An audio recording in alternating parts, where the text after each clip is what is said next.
नमस्कार मित्रांनो, तुमच्या घरातील हळदीच्या झाडाला कधी फुलं आली आहेत का? आणि आली असतील तर तुम्ही कधी विचार केला आहे का यामागे नक्की काय संकेत असतात? कारण अनेक लोक सांगतात की हळदीच्या झाडाला फुलं येणं म्हणजे नशीब बदलण्याची सुरुवात असते. हो, पण हे खरंच आहे का? आजच्या व्हिडिओमध्ये आपण जाणून घेणार आहोत हळदीच्या फुलांमागचं गुपित, त्याचे संकेत आणि तुमच्या आयुष्यात होणारे बदल. चला तर मग आपण ते जाणून घेऊया, पण त्याआधी चॅनेलला सबस्क्राईब करायला विसरू नका. हळदीचं झाड इतकं खास का असतं? हळद म्हणजे फक्त स्वयंपाकात वापरायची गोष्ट नाही. आपल्या संस्कृतीत हळदीला शुभता, समृद्धी आणि सकारात्मक ऊर्जा यांचं प्रतीक मानलं जातं. लग्नात हळद समारंभ का करतात? कारण हळद ही शुद्धता आणि चांगल्या सुरुवातीचं प्रतीक आहे. म्हणूनच घरात हळदीचं झाड असणं म्हणजे घरात एक प्रकारची दैवी ऊर्जा कायम राहणं असं मानलं जातं. हळदीच्या झाडाला फुलं येणं दुर्मिळ आणि खास संकेत. खूप लोकांच्या घरात हळदीचं झाड असतं, पण सगळ्यांनाच त्याला फुलं येतात असं नाही. जर तुमच्या झाडाला फुलं आली असतील तर समजा तुमच्या आयुष्यात काहीतरी विशेष घडणार आहे. हा एक संकेत असतो की तुमचं नशीब आता हळूहळू बदलत आहे आणि चांगल्या गोष्टींची सुरुवात होणार आहे. अचानक आर्थिक बदल होण्याचे संकेत.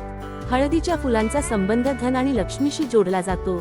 फुलं आल्यावर काही लोकांना अनुभव येतो की अडकलेले पैसे परत मिळतात, नवीन इन्कम सोर्स मिळतो किंवा जॉबमध्ये प्रमोशन मिळतं. जर तुम्ही काही नवीन काम सुरू करायचा विचार करत असाल तर हा काळ खूप शुभ मानला जातो. घरातील नकारात्मक ऊर्जा कमी होते. जर घरात सतत भांडणं, तणाव किंवा नेगेटिव्हिटी असेल तर हळदीच्या झाडाला फुलं येणं म्हणजे त्या सगळ्या गोष्टी हळूहळू कमी होण्याचा संकेत असतो. घरात शांतता वाढते, मन प्रसन्न राहतं आणि वातावरण हलकं वाटायला लागतं. नातेसंबंधात गोडवा येतो. खूप वेळा आपण पाहतो की घरात गैरसमज वाढतात, पण हळदीला फुलं आल्यावर हे सगळं बदलायला लागतं. नवरा बायकोमधील प्रेम वाढतं, कुटुंबातील सदस्यांमध्ये जवळीक वाढते आणि जुने वाद मिटायला लागतात. नवीन सुरुवातींचा संकेत. हळदीची फुलं म्हणजे नवीन सुरुवात याचं प्रतीक आहे. हे संकेत असू शकतात घरात नवीन सदस्य येणं, नवीन घर घेणं किंवा आयुष्यात नवीन चॅप्टर सुरू होणं.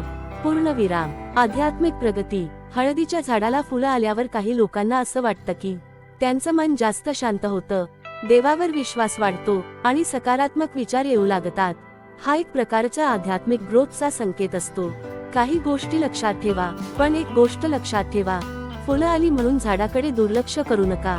झाड कोमेजायला लागलं किंवा त्याची काळजी घेतली नाही तर त्या सकारात्मक परिणामांवर परिणाम होऊ शकतो. शुभ परिणाम वाढवण्यासाठी उपाय. जर तुमच्या हळदीच्या झाडाला फुलं आली असतील तर हा छोटा उपाय करा. दररोज सकाळी त्या झाडाला पाणी घाला आणि मनापासून नमस्कार करा. शक्य असेल तर गुरुवारी हळदीचा तिळक लावा आणि देवाला प्रार्थना करा. यामुळे त्या सकारात्मक ऊर्जेचा प्रभाव आणखी वाढतो. खूप लोकांनी अनुभव सांगितला आहे की हळदीला फुलं आल्यावर त्यांच्या आयुष्यात अचानक चांगले बदल झाले. कुणाला जॉब मिळाला, कुणाचं लग्न ठरलं तर कुणाच्या घरात आनंदाचं वातावरण तयार झालं. म्हणूनच हा फक्त योगायोग नसून एक संकेत मानला जातो. तर मित्रांनो, तुमच्या घरातील हळदीच्या झाडाला फुलं आली आहेत का? जर आली असतील तर तुमचा अनुभव कमेंटमध्ये नक्की सांगा. आणि असा कंटेंट आवडत असेल तर व्हिडिओला लाईक करा आणि चॅनलला सबस्क्राईब करायला विसरू नका.